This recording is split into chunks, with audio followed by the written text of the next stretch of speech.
Bonjour, bien-aimés en Christ. Je vous salue dans le nom précieux de notre Seigneur Jésus-Christ. Vous suivez cette chaîne qui parle de la parole de Dieu, des conseils spirituels et des prières spirituelles. Aujourd'hui, nous allons parler de la nature de Dieu. La nature de Dieu. Dieu est le créateur de toutes choses. Dans le livre de Néhémie, en son chapitre 9, verset 6, on dira ceci. C'est toi, Éternel, toi seul, qui as fait les cieux et la terre avec ce qu'elle renferme, la mer avec ce qu'elle renferme. C'est toi qui as créé les armées célestes. Toi seul, tu donnes la vie à toutes ces choses. Bien-aimé en Christ, tu vois un peu avec moi les caractéristiques de notre Dieu, de notre Créateur. Il est le seul propriétaire de toutes ces choses. Il est le seul créateur du ciel et ses armées, de la terre et ses armées, de la mer avec tout ce qu'elle renferme. Et c'est lui seul qui donne la vie à toutes ces choses, la vitalité à toutes ces choses. Qu'attends-tu, bien-aimé en Christ? Qu'attends-tu, enfant de Dieu, pour te confier à Dieu fermement dans la prière, dans la foi, dans l'espérance, sans plus tarder? Je dis bien, il est le créateur de toutes choses. Alors, tu diras, mais il est le créateur de tout. Et moi-même, toi-même, tu te poses les questions, d'où sors-tu? D'où viens-tu? Qui est ton créateur? Quelle est ton origine? Nous allons voir ça dans le livre de Psaume en son chapitre 139, verset 13. Psaume 139, verset 13. Alors, David dira ceci. C'est toi qui as formé mes reins. Alléluia. David dit que Dieu, c'est toi qui as formé mes reins. Qui m'a tissé dans les entrailles ou bien dans le sein de ma mère. Waouh! Que c'est très intéressant, je vous assure. David dit, Dieu, c'est toi seul qui m'as formé. Ou bien c'est toi seul qui as formé mes reins et qui m'a tissé dans les entrailles de ma mère. Aujourd'hui, est-ce que tu crois réellement que c'est Dieu qui t'a formé, qui a formé tes reins, qui t'a tissé dans les entrailles de ta mère, dans le sein de ta mère? Le même Dieu disait à Jérémie, avant que tu ne fusses né, avant que tu ne fusses formé dans les entrailles de ta mère, je te connaissais. Je te connaissais, disait Dieu à son serviteur Jérémie. Avant que tu ne fusses formé dans les entrailles, dans le sein de ta mère, je te connaissais.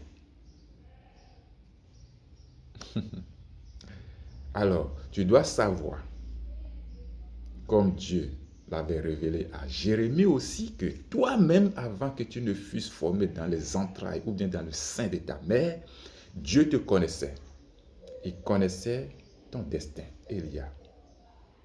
Il connaissait, alléluia, il connaissait bien sûr ton destin, ta vie. Il connaissait déjà ce que tu seras sur la terre.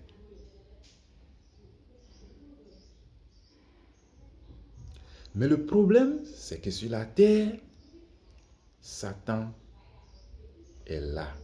C'est pour cela que Jésus-Christ disait à ses disciples, priez sans cesse, veillez d'ailleurs, veillez et priez sans cesse quand le tentateur rôde autour de tout cherchant qui dévorer. Dieu avait missionné notre Seigneur Jésus-Christ. Vous voyez comment Satan avait secoué sa mission. D'abord, sur la montagne, après le jeûne de 41 jours, bien 40 jours, je veux dire, les premières tentations auxquelles Jésus faisait face, venant de la part de Satan.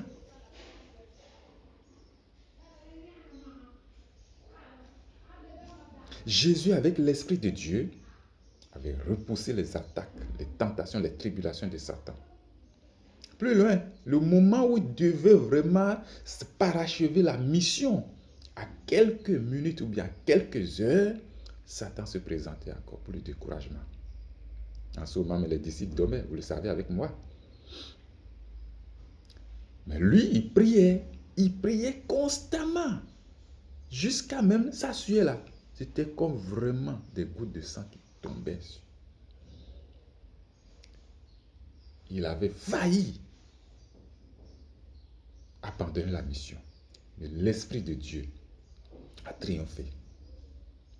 Ça veut dire que même si Dieu a un destin pour toi, une bénédiction pour toi, Satan s'acharne. À ce moment, toi, tu dois prier. Ton Dieu là, qui t'a révélé que tu vas te marier, tu vas voyager, tu seras c'est-à-dire tu seras telle personne, ainsi de suite.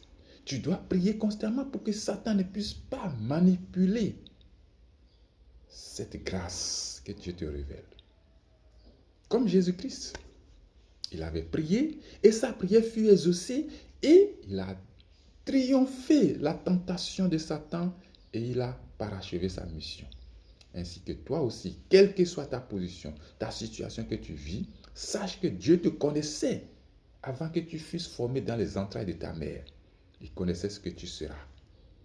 Alors, mais souvenons-nous que dans le livre de Jérémie 29, verset 11, je ne me trompe pas, le même Dieu disait, non, les projets que j'ai pour vous, ce sont les projets de bonheur, pas les projets de malheur. Dieu a toujours pour chaque être humain qu'il a créé un projet de bonheur. Mais Satan peut s'interposer. Alors, il t'appartient à toi et moi de prier comme Jésus-Christ pria et triompha Satan et paracheva la mission. Alors, dans tes tribulations, dans tes situations difficiles, prie, invoque Dieu constamment et avec conviction, avec détermination, avec la foi. Et tu vas triompher. Tu vas arriver au bout. Tu sortiras vraiment du tunnel. C'est ainsi. La prière a un effet très fort.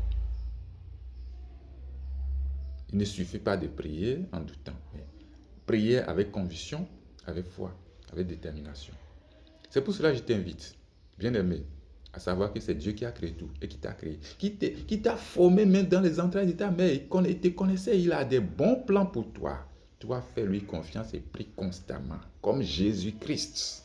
Ne dors pas, comme les disciples qui dormaient lorsque lui priait. Alors que le tentateur est là, rôdait, cherchant qui dévorait. Quand on dit le tentateur, c'est pas Satan lui-même. Ce sont ses adeptes, ses disciples, les sorciers, les féticheurs, les démons, les magiciens. Sache qu'il y a même des esprits territoriaux. Dans ton quartier, il y a des esprits. Dans ta maison, il y a des esprits. Dans ta ville, il y a des esprits. Dans ton pays, il y a des esprits. Parce que quoi, aujourd'hui, le monde est rempli de toutes choses. Et qu'est-ce qui se passe? Nous voyons aujourd'hui, les gens sont dans diverses sortes de sectes.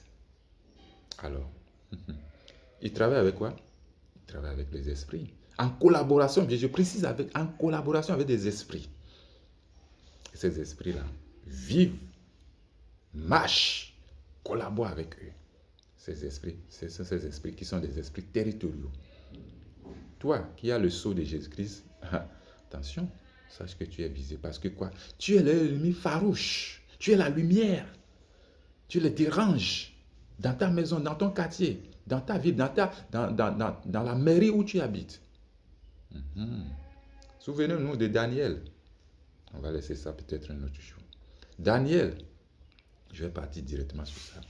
Quand il priait pour savoir vraiment la signification de la vision ou des rêves que Dieu lui avait montrés, Gabriel était allé. Il a reçu la réponse, il venait avec la réponse. Mais Daniel fut saisi et retenu par le prince de Perse. Le prince de Perse. C'est-à-dire, c'est le démon qui gouvernait la ville de Perse.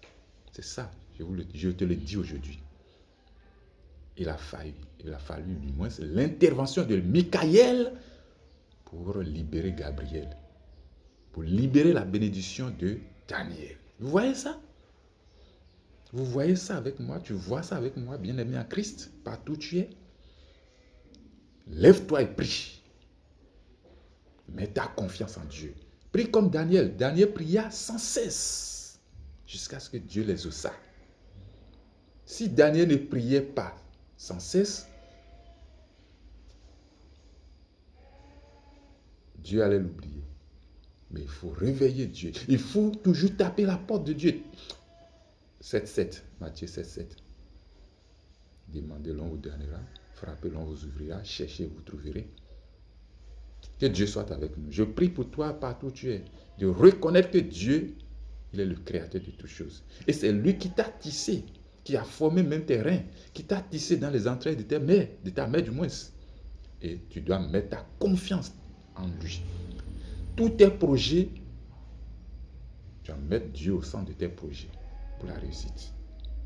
Ne va pas vers d'autres dieux. Ne t'adonne pas aux pratiques féticheuses et autres. Que Dieu te bénisse. Amen.